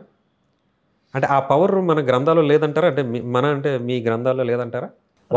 దీని మీద నేను 2 నిమిషాలు మీకు ఎక్స్ప్లెయిన్ చేస్తాను. ప్రశ్న చిన్నదే, ఆల్రెడీ చాలాసార్లు మాట్లాడింది ఇది. బైబిల్లో యేసు కూడా చెప్పాడు, ఇరుకు మార్గంలో ప్రవేశించండి, జీవానికి పోయే మార్గం ఇరుగ్గా ఉంటుంది, నరకానికి పోయే మార్గం విశాలంగా ఉంటుంది అని చెప్తాడు. అంటే అబద్ధానికి ఉన్నంత పవరు, దానికి ఉన్నంత ప్రచారం, సత్యం అంత తొందరగా నాటదు మెదడులోకి. ఇప్పుడు మా భగవద్గీత కూడా అదే చెప్తుంది, మా భాగవతం కూడా అదే చెప్తుంది. భాగవతం స్పష్టంగా చెప్పింది, కలియుగంలో పాషాణ మతాలు పడతాయి, మనిషి యొక్క ఆయుః ప్రమాణాలు కానీ శక్తి సామర్థ్యాలు కానీ అన్నీ కూడా క్షీణించిపోతాయి. సత్యయుగంలో 4 రెట్లు ఉంటే అక్కడి నుంచి 2 రెట్లు అట్లా కుచించుకుంటూ వస్తుంది. సత్యయుగం అంటే భగవంతుడు శాసించలేడా దాన్ని అని కుచించుకోకుండా శాసించలేడా? అది అదే మన భగవంతుడు జీవుడి యొక్క కర్మలని, అంటే మనిషి యొక్క కర్మలకి ఫలితాలను ఇస్తాడు, కానీ ఆ కర్మ చేసే అధికారం, విచక్షణ మన చేతుల్లోనే ఉంది. ప్రతి దాంట్లో ఆయన ఏలుబెట్టి కెలగడం. కాబట్టి యుగ ధర్మం ప్రకారం మనుషుల యొక్క ఆయు ప్రమాణాలు, విచక్షణ, సామర్థ్యం అన్నీ కూడా క్షీణించిపోయాయి. వీళ్ళు ఏదైతే ఎక్కువగా మోసాలకి అట్రాక్ట్ చేస్తాయో అటువైపుకి వెళ్ళిపోతారు. అంటే యాక్చువల్ ఏంటంటే మీరు విచక్షణ సామర్థ్యం అంటున్నారు కదా, సామర్థ్యం క్షీణించింది, నేను అగ్రీడ్. ఒకప్పుడు ఉన్నటువంటి సామర్థ్యం మనకు లేదు, అంటే శారీరకంగా, మానసికంగా కూడా. మానసికంగా 10 రెట్లు ఎదిగాం మనం ఈ రోజున. లేదు మానసికంగా ఎదిగామండి. కాదు ఈ రోజు మేము మానసికంగా ఎదిగాం కాబట్టి ఎంత డెవలప్మెంట్ మనం చూడగలిగాం. ఇప్పుడు మీ బైబిల్ ప్రకారం ఏంటంటే ఈ రోజు మనం ప్రపంచాన్ని ఏలగలిగే స్థాయికి వెళ్ళాం. లేదు, సామర్థ్యం లేదంటారు. చెప్తానండి. మీ బైబిల్ ప్రకారంగా మానవ జాతి విస్తరణ అనేది ఆరోహణ క్రమంలో జరిగింది. ఆరోహణ అంటే కింద నుంచి పైకి ఎదగటం. ఫస్ట్ ఆది మానవుడు వచ్చాడు, అక్కడి నుంచి రాతి యుగం వచ్చింది, అక్కడి నుంచి ఏదో నుప్పులు తయారు చేసుకుని వంట చేసుకోవటం. దేని ప్రకారం ఇది?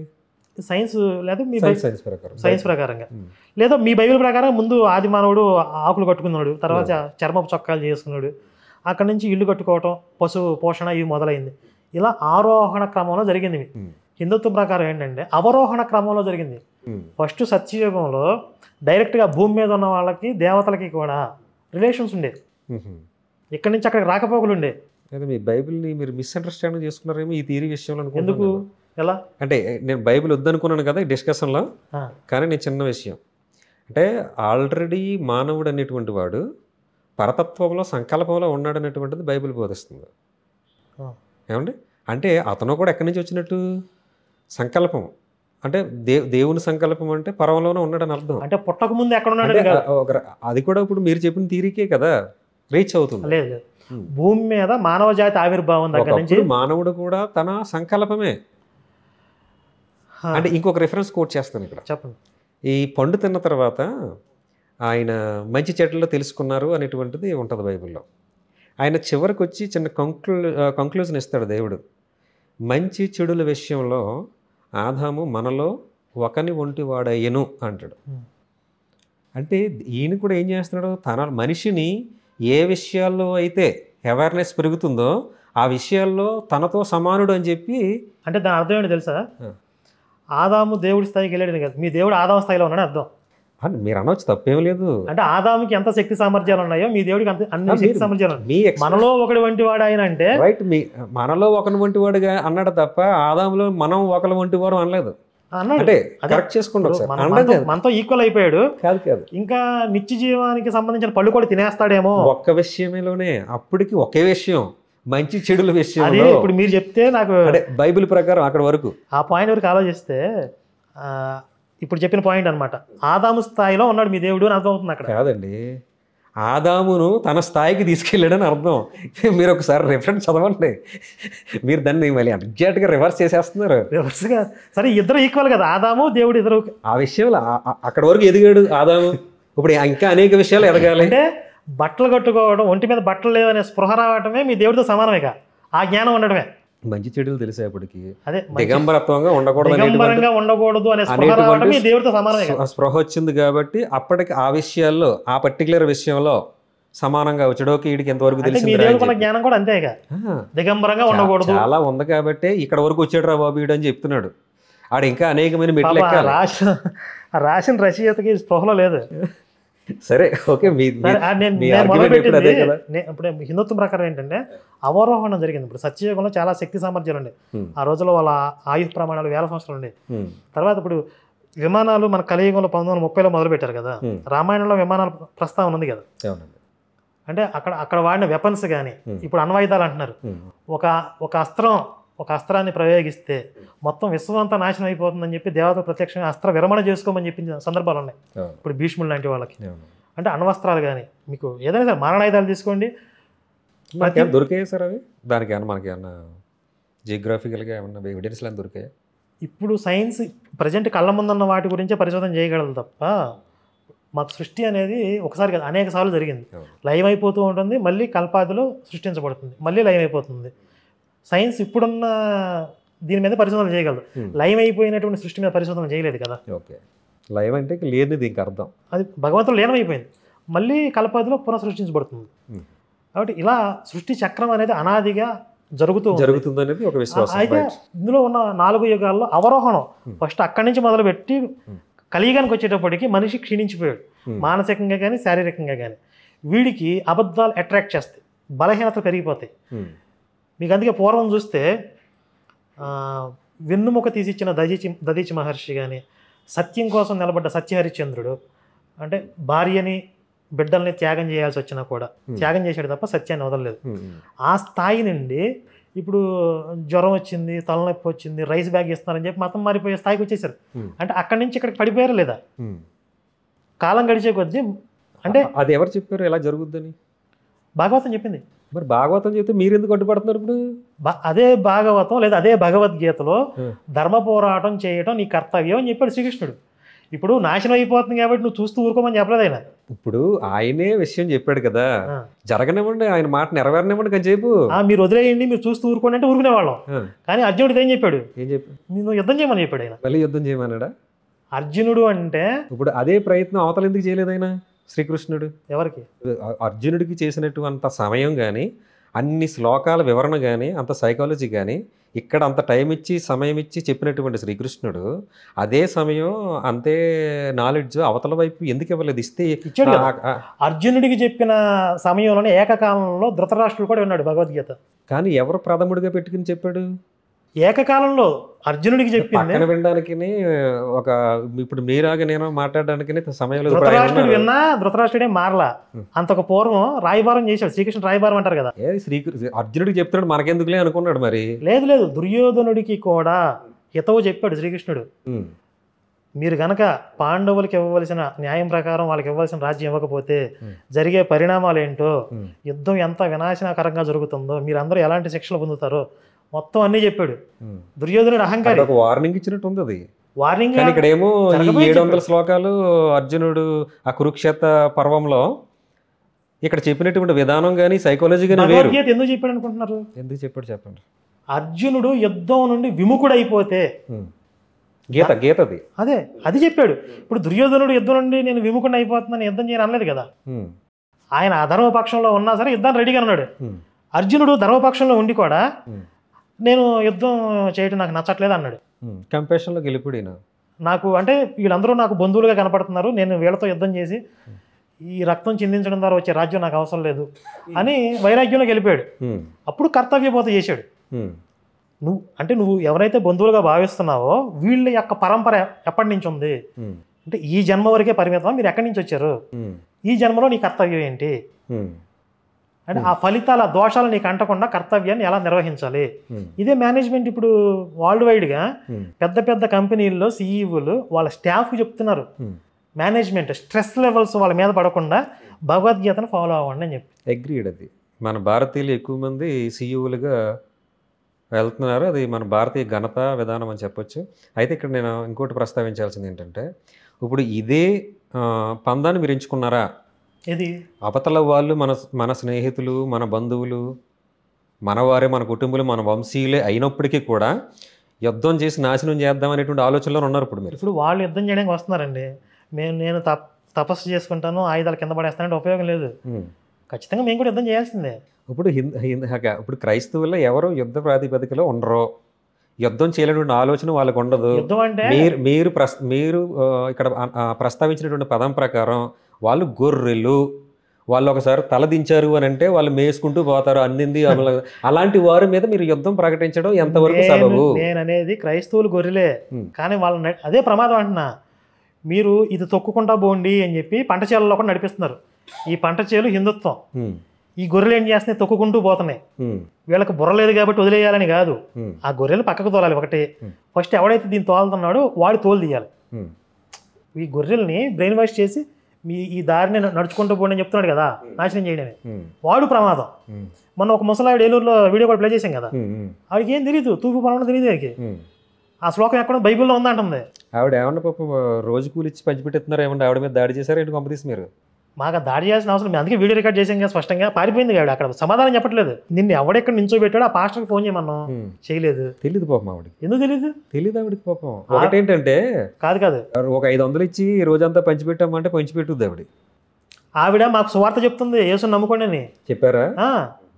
ఆవిడకి కూలీ కాదు అక్కడ, ఇప్పుడు ఇంటి దగ్గర ఖాళీగా ఉంటుంది, దేవుడి సేవ పంపించారు. అప్పుడు ఆవిడకి ఏముంటుంది, స్వర్గంలో నాకు ఎక్స్ట్రా సీట్ ఇస్తాడని ఫీల్ అవుతుంది. ఆవిడ అడగాల్సింది మరి, ఒక విండో సీట్ అయితే ఇస్తాడు, అదే చెప్తారు పాస్టర్లు. లేదండి, అంత మూర్ఖత్వంలో లేరు మా క్రైస్తవులు.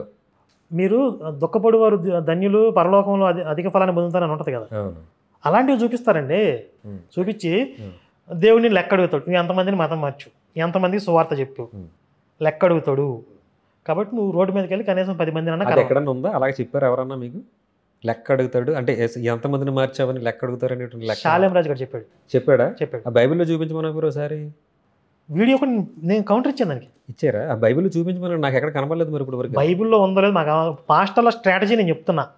అదే పాస్టల్ స్ట్రాటజీ అంటే పాస్టర్లు అందరూ కాదు, అందులో మీరు వేల మీద లెక్క పెట్టగలిగిన వాళ్ళు ఉన్నారు జిల్లాలో, అంతే, ఎక్కువ మంది లేరు. మీరు ఎగ్జాంపుల్ అడిగారు, నేను చెప్పాను ఆడు బైబిల్ ప్రకారం కాదు అంటారు, ఉపయోగం ఏంటి చెప్పండి? నేను ఏమంటానంటే బైబిల్ ప్రకారం కాదని నేను అంటాను.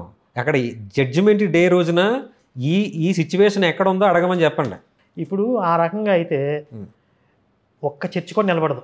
బైబిల్ ప్రకారంగా చెప్పాలి, యేసు ప్రకారంగా మాట్లాడాలంటే ఈ లోకంలో ధనం కూర్చుకోవద్దు, నువ్వు నరకానికి పోతావు అని చెప్పాడు. ఎంతమంది పాస్టర్లు భేదవాళ్ళుగా ఉన్నారు? అందరూ ధనవంతులేగా ఈ రోజుల్లో. మరి వాళ్ళందరూ నరకానికి పోవాలిగా. ఇప్పుడు ఏ శిష్యులు కూడా ఏం చెప్పాడు? 2 జతల బట్టలు కూడా పెట్టుకోవద్దు, ఎక్కడైనా గుక్కెడు నీళ్ళు ఇస్తే తాగండి నా పేరు మీద, లేకపోతే లేదని చెప్పాడు. ఎవరు 2 జతల బట్టలు పెట్టుకోకుండా? నలుగురు 4 గుక్కులు పెట్టుకొచ్చారు, అదేం బాటిల్ నిండిపోయింది, ఏం చేయమంటారు? ఏది నలుగురు 4 గుక్కులు పట్టుకొచ్చారు, ఇతనికి కావాల్సింది ఒకే గుక్కుడు, కానీ నలుగురు 4 గుక్కులు పట్టుకొచ్చారు, అదేం బాటిల్ నిండిపోయింది. నాకు సరిపోతే ఇంతవరకు ఆపేయాలి కదా. ఆపడం కాదండి, అది చారిటీ చేస్తున్నారుగా. చారిటీ కాదు, చారిటీ జరుగుతుందా లేదా? ఇప్పుడు విపి రెడ్డి, విజయ్ కుమార్, మీరు కల్వరి సతీష్ పెద్ద పెద్ద కార్పొరేట్ పాస్టర్లు తీసేయండి, వీళ్ళే ఈ రోజు వేసిన రెడ్డి గారు, విజయ్ ప్రసాద్ రెడ్డి గారు, ఓకే, ఈ రోజు వేసిన కోర్టు మళ్ళీ సంవత్సరం దాకా వేయరు. విజయ్ ప్రసాద్ రెడ్డి గారా? ఆయనకి ఎన్ని రకాల కోర్టులు ఉన్నాయి చూడండి. ఇప్పుడు విజయ్ కుమార్, నేను 40 సంవత్సరాల నుంచి ఎన్ని సంవత్సరాలు 20 సంవత్సరాల నుంచి చేస్తున్నాను ఈ కోర్టులు, నా దగ్గర 100 ఉన్నాయి అని చెప్పాడు. ఎవరు? విజయ్ కుమార్. బ్లేజర్ విపి రెడ్డి 500కి వచ్చేస్తున్నాడు, దాన్ని ఇప్పుడు ప్రామాణికంగా ఏం తీసుకుంటారు? ఈ రోజు వేసింది మళ్ళీ లేరు వాళ్ళు. ఇప్పుడు పాస్టర్లు వాడిన కోర్టులు సెకండ్ హ్యాండ్లో అమ్ముకుంటే ఆడు కోటీశ్వరుడు అవుతాడు. ఒకప్పుడు మీరు చేసిన యుద్ధం విపి రెడ్డి చేశాడు. ఇప్పుడు స్టార్టింగ్లో 2009, 2008 ఆ టైంలో, ఇప్పుడు మీరు ఏ అయితే యుద్ధం చేస్తున్నారో పాస్టర్ల మీద, ఇలాంటి కార్పొరేట్ పాస్టర్ల మీద, విపి రెడ్డి వాయించేసాడు. ఒకప్పుడు వరసెట్టు వాయించేసేవాడు, పేరు పెట్టి, ఇప్పుడు ఫోటో చూపించి. ఇప్పుడు కాంప్రమైజ్ అయిపోయాడా? ఎవరు? ఆయన కాంప్రమైజ్ అవ్వలేదండి, ఎదిగాడు ఆయన.